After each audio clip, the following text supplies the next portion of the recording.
toutes ces formes possibles. Toutes ces formes possibles. Pas seulement dans l'administration, hein, en haut, mais en bas.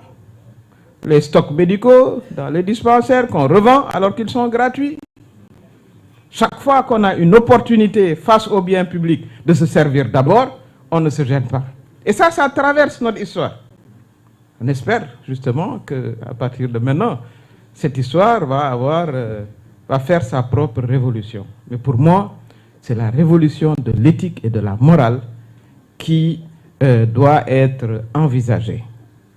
Parce qu'au fond, les textes de loi sont le reflet de nos sociétés. Parce que la loi, c'est une codification, hein, les juristes sont là. L'apartheid, qui était le plus inique des systèmes, mais était extrêmement codifié à travers des lois. Donc ce n'est pas la loi, c'est l'essence de la loi et le contenu de la loi qui compte.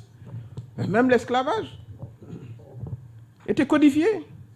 Il y avait un code de l'esclavage. Ça s'appelait le Code noir.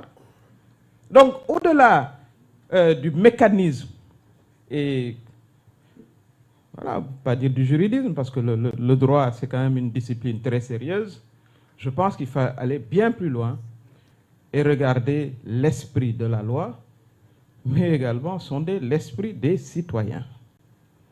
C'est pour ça qu'à mon avis, la question, on ne va pas dire révolution, parce que dès que vous dites révolution, les gens...